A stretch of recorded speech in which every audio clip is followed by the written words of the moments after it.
Turning our attention back to East Asia now, a Chinese property developer, Vanke, has reassured investors that it is prepared to resolve its liquidity problems, saying it has plans to stabilise operations and cut its debt load.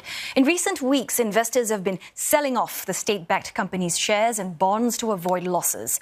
Vanke is getting support from financial institutions and aims to make full use of existing channels and tools to raise funds in hopes to cut its debt by nearly $14 billion over the next 2 years. Well, the firm's executives promised to deliver all homes under construction on time. Vanke, meantime, also denied that managers were under a travel ban. Speculation swirls on social media. And for more on Vanke's plans to address its liquidity issues, our very own CNA's Roland Lim joins us live in the studio. Well, so Roland, management, they say that they've got a game plan, but then are investors and home buyers actually convinced? Because management did say that they've vowed to cut billions of dollars debt. Yes. Well, just to put it into context, Vanke is China's second biggest developer by sales. It all came to a head last year when it announced a nationwide slowdown had hit its sales and net profit by almost half in 2023. Now, that was seismic because it was one of the most trusted real estate developers in China, and it was reeling from the 2.5-year impact of a cash crunch that has weighed on not just the construction sector, but the wider economy as well.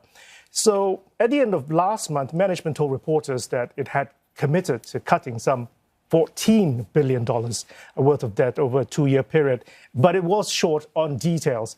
But we know since then that Chinese banks have been enlisted to actually restore confidence and to help developers like Vanke. 12 banks have been recruited and they've been behind the scenes busy working on syndicated loans worth some $11 billion in order to meet Vanke's upcoming deadline. So, Roland, I just want to pick up a point there. You talked about how, Vanke is one of the most trusted developers then. Then would you say then that it is still too big to fail? Because will then the Chinese government allow it to fail? Well, a bit of history lesson.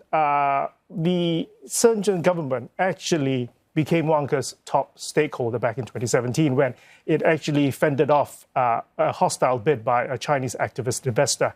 Currently, Vanke is currently owned by the Shenzhen government, 1/3 of all its shares. So the fact that the local government owns a stake in Vanke would actually work in its favor because it would be a massive loss of face if Vanke actually goes under, crumbling on its debt. But at the same time, it is also worth noting that proclamations from Beijing has been that all unfinished property projects must be completed. They have not said that they will actually make any overtures to developers per se. And let's hope they don't go into the way of rivals like China Evergrande and Country Garden. Thanks very much for joining us, CNA's Roland Lim in the studio.